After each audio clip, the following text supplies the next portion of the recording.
সংস্কৃত লেখার জন্য আমরা কোন বর্ণমালা ব্যবহার করি? না,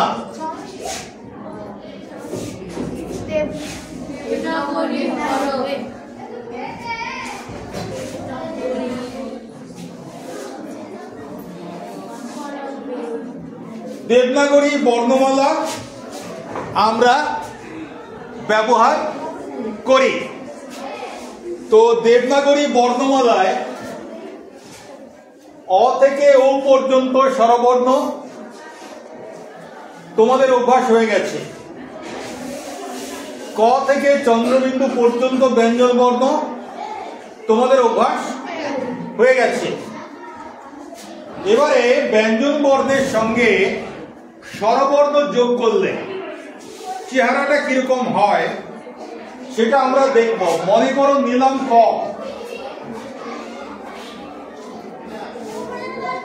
এটা এখন ব্যঞ্জন বর্ণ বলতে পারি? বিশুদ্ধ ব্যঞ্জন বলতে পারি? না, পারি না, কারণ এর সঙ্গে অযোগ করা আছে।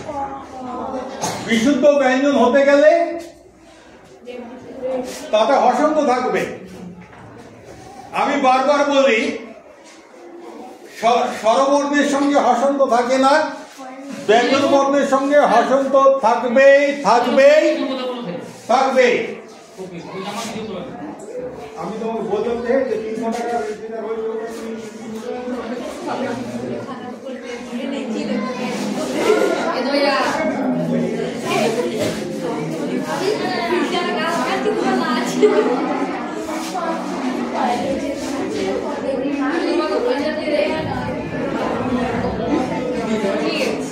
আচ্ছা, তো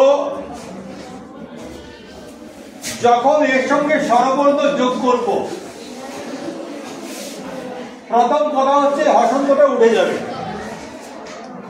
ঠিক আছে? এরপর কোন স্বরবর্ণটা যোগ করছি সেই অনুযায়ী এই কয়ের সঙ্গে কিছু যুক্ত হবে। কিন্তু যখন অযোগ করি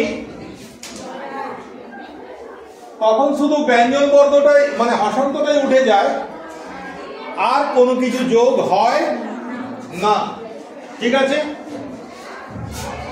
এইবারে ধরো কয়ের সঙ্গে আমরা আ যোগ করছি,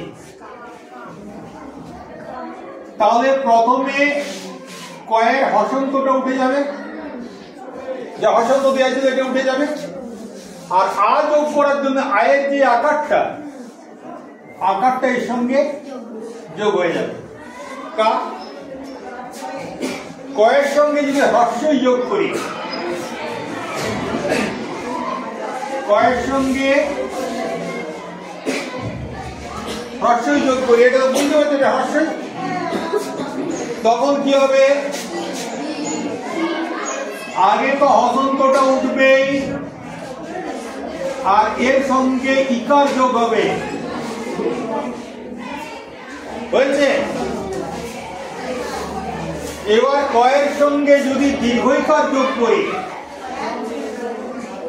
এটা ক,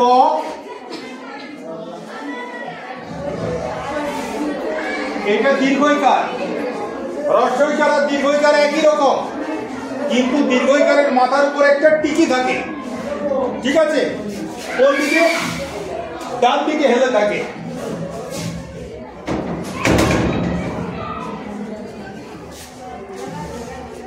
কি হবে এখানে? এখানে কয় হবে দীর্ঘইকার, মানে কয়ের হসন্তটা উঠে যাবে আর একটা দীর্ঘইকার হবে। দেখো হ্রস্বইকার আর দীর্ঘইকারটা অনেকটা বাংলা হ্রস্ব দীর্ঘইকারের মতোই, আকারটাও অনেকটা বাংলা আকারের মতোই। এবারে কয়ে হ্রস্বকার যদি যোগ করি, এটা ক ব্যঞ্জন বর্গ, এর সঙ্গে যদি হ্রস্বকার যোগ করে হ্রস্বকারটা কিরকম লিখতে হয়? মাত্রা দেয়া ইংরেজি 3, তাই তো? ইংরেজি 3 যার মাত্রা দেয়া আছে। প্রথমে ব্যঞ্জনটা ওঠাও, মানে হসন্তটা ওঠাও, তারপর হ্রস্বকার দাও। হ্রস্বকারটা কিসের মতো? বাংলার 3-এর মতো। তাই তো? মনে পড়ছে সবাই? আচ্ছা, কয়ের সঙ্গে দীর্ঘকার যদি যোগ করা হয়, কয়ের সঙ্গে দীর্ঘকার, দীর্ঘকারটা কিরকম? মাত্রা দেয়া ইংরেজি 3, তার সঙ্গে এর একটা ল্যাজ আছে, তাই তো? এটা হচ্ছে দীর্ঘকার। এই তখন কয়ের হসন্তটা উঠিয়ে দাও আর দীর্ঘকার যোগ করো। দীর্ঘকারটা কিরকম? বাংলা হ্রস্বকারের মতো। দীর্ঘকারটা হচ্ছে বাংলা হ্রস্বকারের মতো। হলো? এরপর কয়ে রি যদি দিই, কয়ের সঙ্গে রি যোগ করি, রি লিখতে জানো? প্রথমে একটা এই কয়ের মতো টেনে দাও, একটা সোজা দাগ টেনে দাও, এখান থেকে একটা এস করে দাও, হয়ে গেল রি। কয়ের সঙ্গে রিকার যোগ করলে হয় ক্রে। মজার ব্যাপারটা হচ্ছে এই রি উচ্চারণটা আমরা কেউ করতে পারি না, ঠিক আছে? আমরা যারা মানে পশ্চিমবঙ্গ, বিহার, আসাম, বাংলাদেশ এইসব জায়গার লোকেরা উচ্চারণ করি ক্রি, ঠিক আছে? আচ্ছা, উত্তরপ্রদেশ থেকে পশ্চিম দিকে যাও, ওরা উচ্চারণ করে ক্রু। আমরা বলি কৃষ্ণ, ওরা বলে কৃষ্ণ। হ্যাঁ, আমরা বলি গৃহ, ওরা বলে গ্রহ।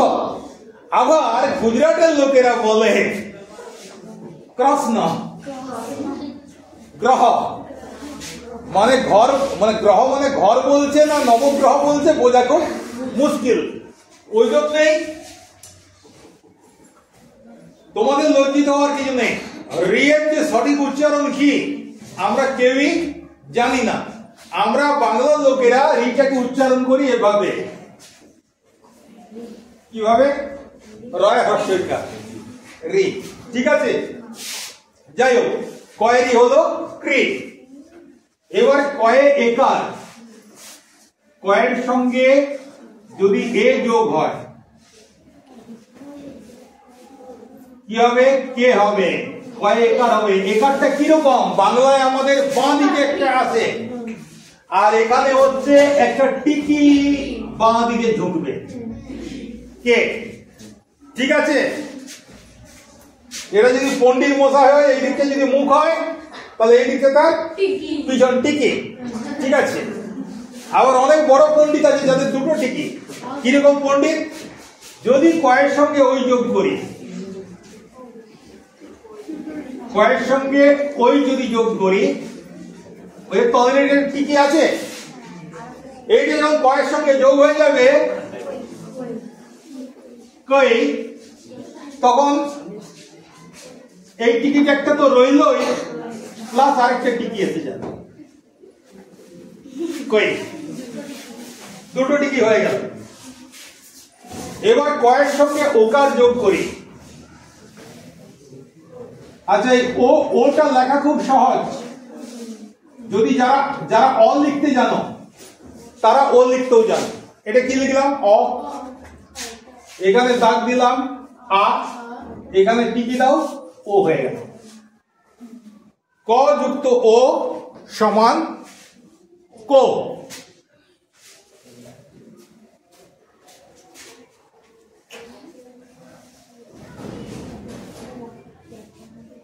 হয়েছে? আরেকটি বাকি রয়ে গেল, ক যুক্ত ও। এটাও লেখাটা সহজ। অ করলাম, আ করলাম, ও করলাম, ডবল টিকি, হয়ে গেল। তাহলে এটা হয়ে গেল। কটা টিকি হবে? কয় আকার, দুটো টিকি, মানে কয় ওকার। বোঝা গেল? তাহলে ব্যঞ্জন বর্ণের সঙ্গে স্বরবর্ণ যুক্ত হলে সেটা ব্যঞ্জন বর্ণের সঙ্গে কিভাবে লেগে থাকে আমরা এখান থেকে জানতে পারলাম। এই পর্যন্ত কার কোনো সমস্যা আছে? সমস্যা নেই তো? এরপরে আমরা কয়েকটা শব্দ লিখব, তোমাদেরকে বলতে হবে কি শব্দ লিখছি।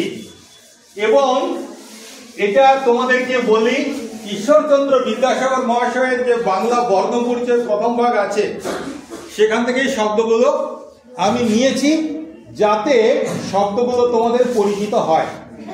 আমরা ঈশ্বরচন্দ্র বিদ্যাসাগরের বর্ণপরিচয় প্রথম ভাগ পড়িনি এরকম কেউ আছি?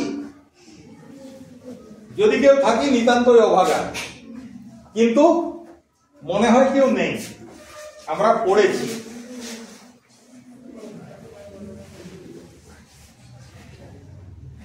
কি লিখলাম? তয় হর্ষইকার তি।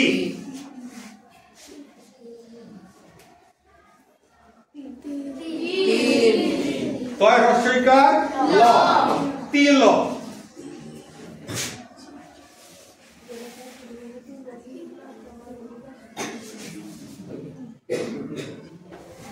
কি লিখলাম? হি। হয় হর্ষইকার হি।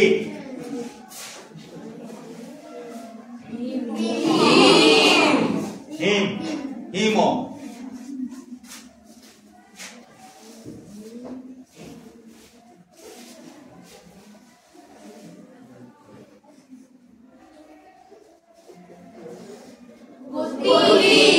গ তয় হর্ষইকার গতি।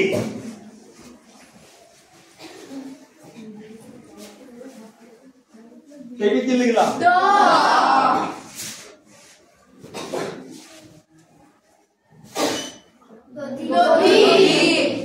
দ ধয় হর্ষইকার দধি।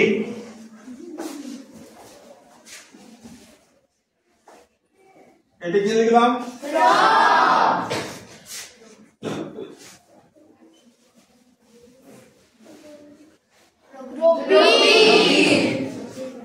র ভয় হর্ষইকার রবি।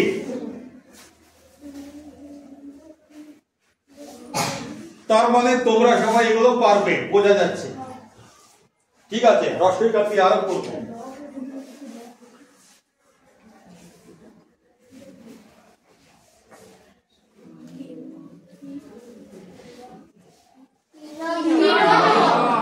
কয় হর্ষইকার র মূর্ধন্য কিরণ।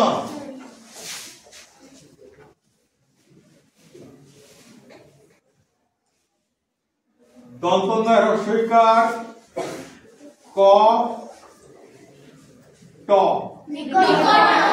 নিকট।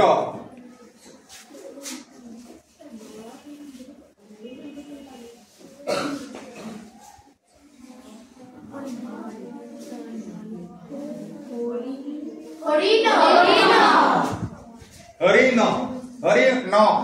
হরিণ, হরিণ লয়, হরিণ, হরিণ মূর্ধন্য না ন। দেখি এটা পারো কিনা।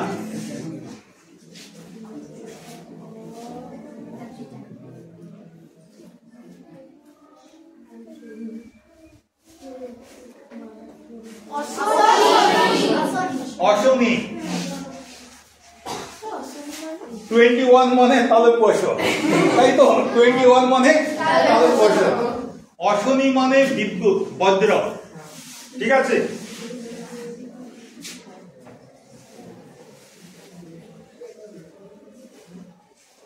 তাহলে হর্ষইকার দিয়ে তোমরা পারবে মোটামুটি, আকার দিয়েও পারবে। ওই জন্য আমি আকারটা করালাম না, যেহেতু আকারটা একেবারে খুব সহজ, বাংলার সাথে একেবারেই তফাৎ নেই, তাই আকারটা করালাম না। এবারে দীর্ঘইকারটা করাই।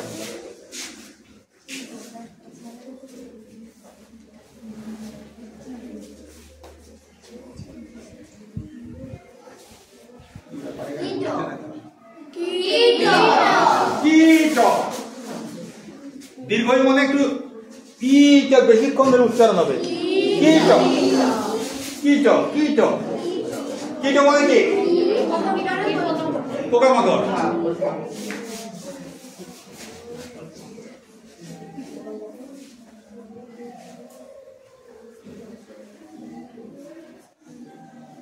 কি লিখলাম?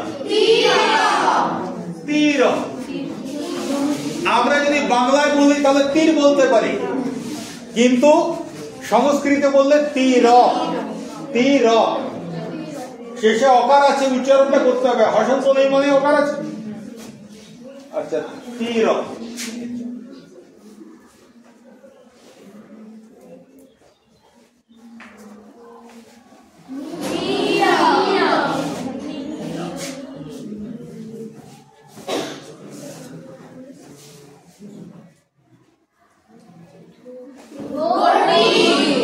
घटी ना, घटी, घटी।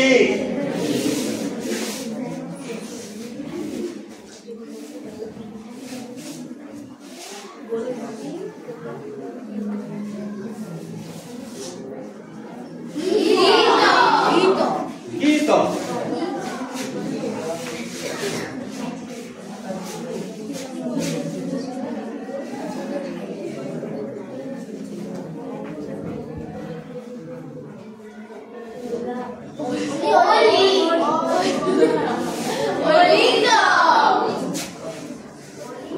अलीका, अलीका, हाँ अलीका माने की मिथ्या, अलीका माने मिथ्या।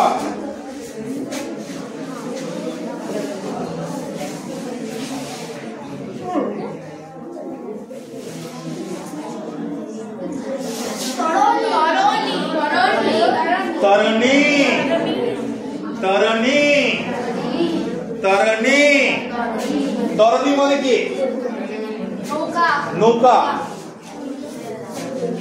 হয়ে গেল। তাহলে তোমাদের দীর্ঘইকার পর্যন্ত যোগ করতে শিখে গেলে, এবারে হ্রস্বকার যোগ করব।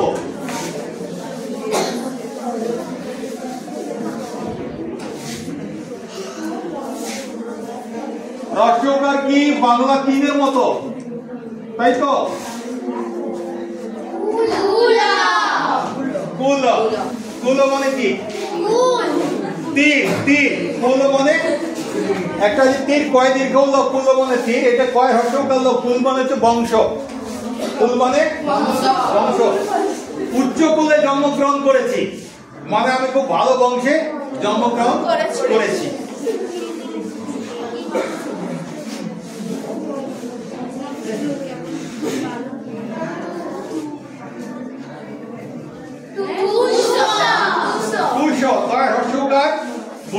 মূর্ধন্যয়, সরি মূর্ধন্যস, কয় হর্ষকার মূর্ধন্যস।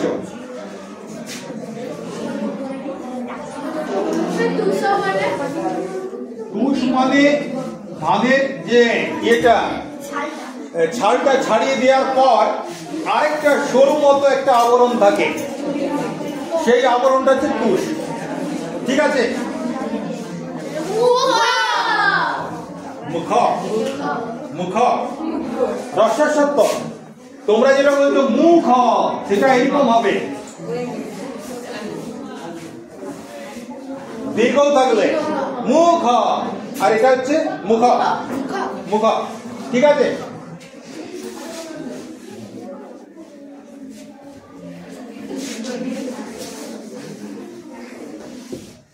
দেখি এইটা কে কে বলতে পারে।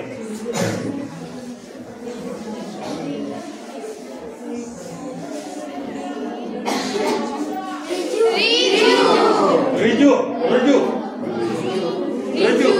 হ্যাঁ, কেউ কেউ বলবে রাজু, কেউ কেউ বলবে রুজু, আমরা বলবো রিজু।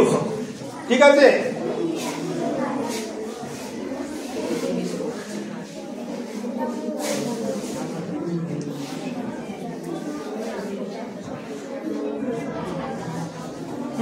লিখলাম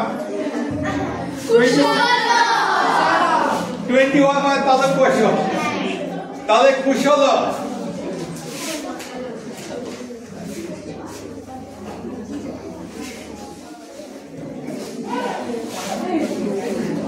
মধুরং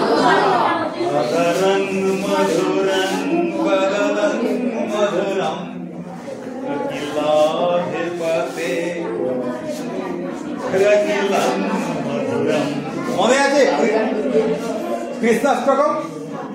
হ্যাঁ, তাহলে মধুরম এটা আমরা বাংলায় লিখছি তো, এখন মধুর লিখছি। তাহলে হয়ে গেল হ্রস্বইকার, দীর্ঘইকার, হ্রস্বকার। এবারে দীর্ঘকার।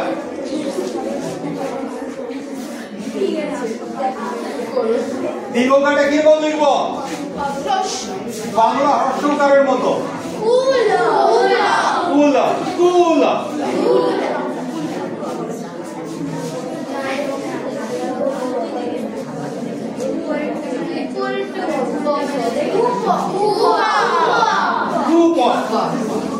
মানে কি?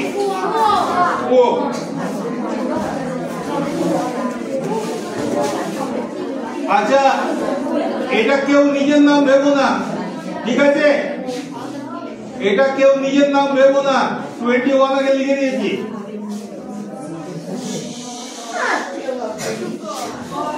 কি লিখলাম?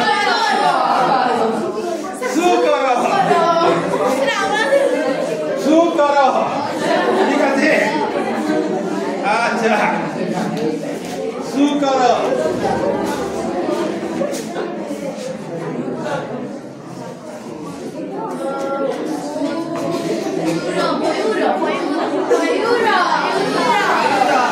ময়ূর হয়ে গেল। কথা নয়, যদি প্রশ্ন করি তাহলেই বলবে, অথবা যেভাবে বলছে এভাবে বলবে, কিন্তু নিজেদের মধ্যে গল্প হবে না। এরপরে রি দিয়ে রিকার যখন হবে, এটা তো শুধু রি দিয়েছিলাম, ব্যঞ্জন বর্ণের সঙ্গে রি হবে। রি লেখাটা খুব সহজ।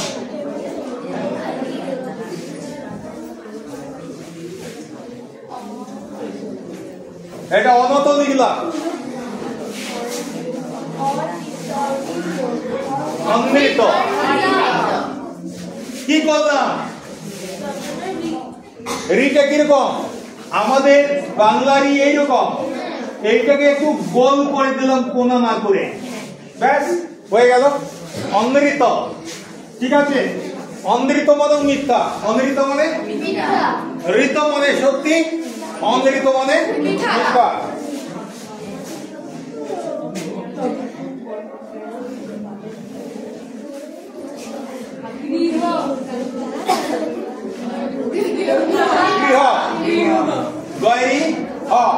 এরকম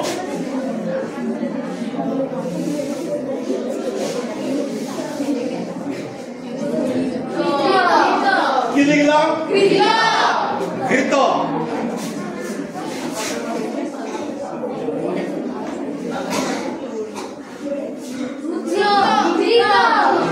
ধৃত।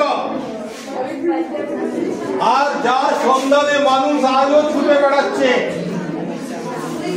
যার সন্ধানে মানুষ আজও,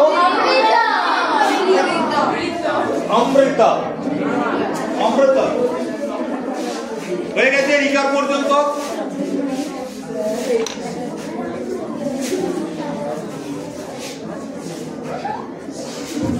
এবার একার একটু মনে করে নাও, একারটা কিরকম একটু মনে করে নাও। আমি কি বলেছিলাম? ক যুক্ত এ সমান কে। রেখারটা টিকে পিছন দিকে, পণ্ডিত মশাই। ঠিক আছে?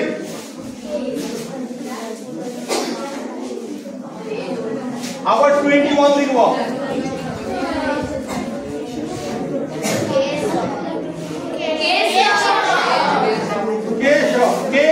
কেশ মানে কি? চুল।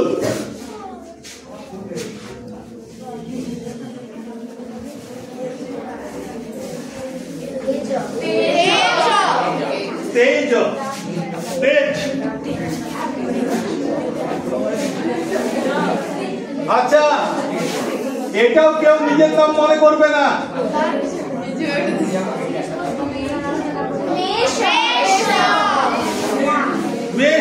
মেষ মানে কি?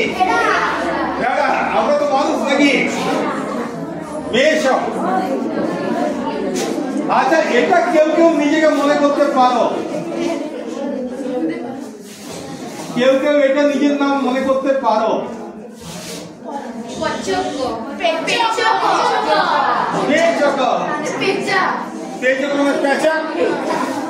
পেঁচা কি করে? রাত জাগে। তো আমরা অনেকে রাত জেগে পড়াশোনা করি, তাহলে আমরা পেচক হতেও পারি। ঠিক আছে, তবে না হয় ভালো, বরং এটা হতে পারলে দেখো ভালো হবে।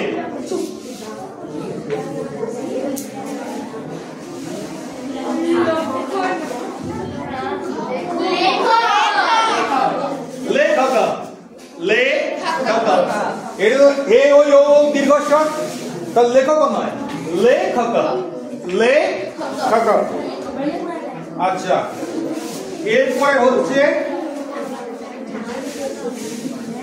কেউ এটা করবে না, কেউ কাউকেই এটা করবে না।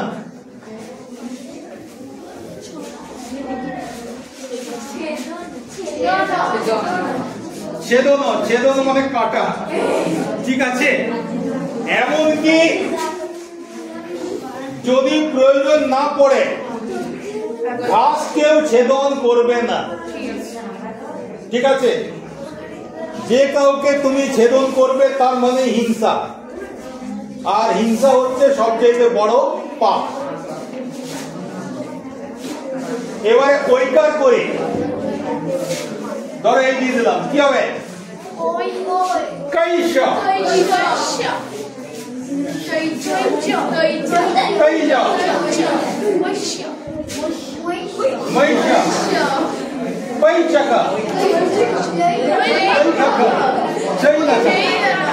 কিন্তু এরকম কোন শব্দ হয় কি? হয় না। তাহলে ঐকার দিয়ে হ্যাঁ কয়েকটা সত্যিকারের শব্দ করি ঐকার দিয়ে।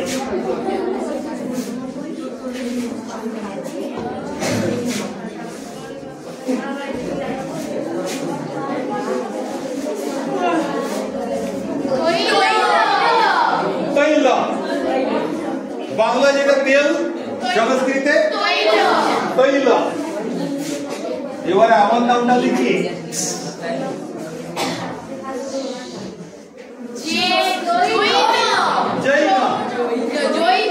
জৈন। ঠিক আছে, আমাদের এখানে এই ঠাকুর আছে, আমাদের আশেপাশে বিভিন্ন এলাকায় এই ঠাকুর দেখতে পাওয়া যায়। ভৈরব। আর তোমরা অনেকেই পুরী গেছো, পুরী গেছো তো?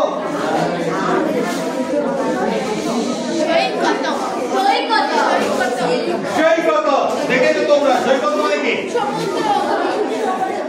না,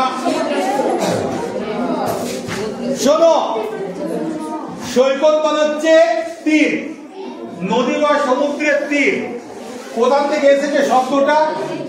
সিকতা, সিকতা। সিকতা মানে হচ্ছে বালি, সিকতা মানে বালি। তাহলে নদী বা সমুদ্রের তীরের নাম সৈকত কেন হয়েছে? প্রচুর বালি থাকে, সেই জন্য সিকতা থেকে সৈকত।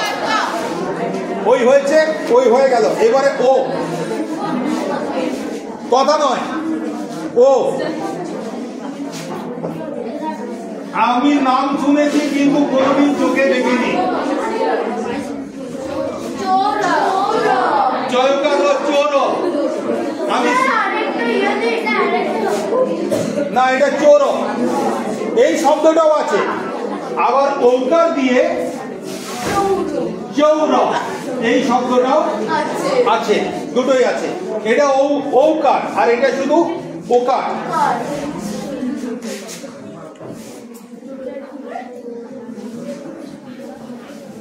কি হবে এটা?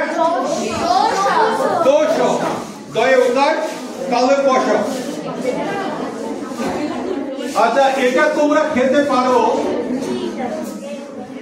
মাঝে মাঝে খাবে, বেশি খেও না।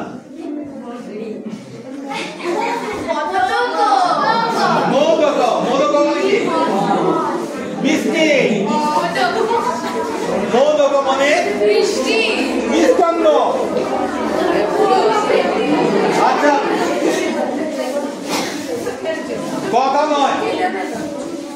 মোদক পেলে আমরা কি করব বলো? মোদক পেলে আমরা যেটা করব,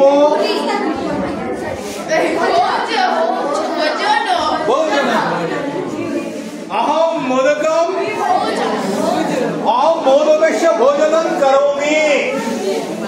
আমি মিষ্টি খাই।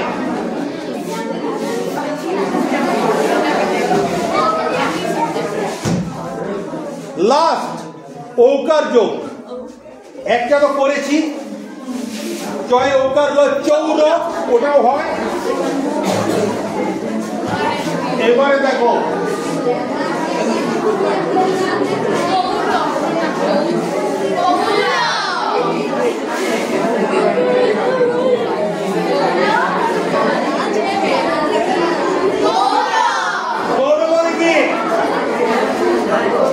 ফর্সা, ফর্সা গৌরব বলে ফর্সা, ঠিক আছে আমার মতো। আমি এইগুলো বেশি ফর্সা, ঠিক আছে। তো গৌরব, এরপরে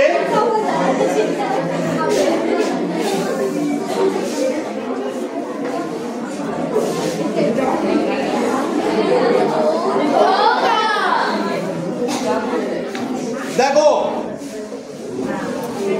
তুমি বসো, তুমি বসো।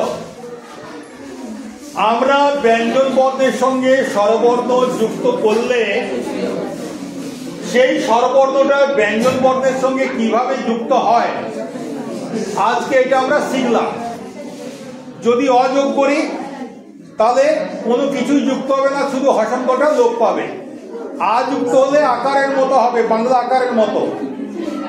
হ্রস্বই যুক্ত হলে বাংলা হ্রস্বইকারের মতো হবে, দীর্ঘই যুক্ত হলে বাংলা দীর্ঘইকারের মতো হবে। হ্রস্ব যুক্ত হলে তীরের মতো যোগ হবে, দীর্ঘ যুক্ত হলে বাংলা হ্রস্বের মতো যুক্ত হবে। রি যোগ হলে একটা নিচের দিকে গোল মতো যোগ হবে। এ মানে মাথায় একটা টিকি, ওই মানে মাথায় দুটো টিকি, ও মানে একটা আকার মাথায় একটা টিকি, আর ও মানে একটা আকার তার মাথায় দুটো টিকি। আমি ভিডিওটা তোমাদের গ্রুপে দিয়ে দেবো, তোমরা দেখে দেখে ওগুলো প্র্যাকটিস করবে, যাতে দেবনাগরী হরফে লেখা সংস্কৃত বুঝতে আমাদের কোনো অসুবিধা না হয়, ঠিক আছে। আজ তাহলে এই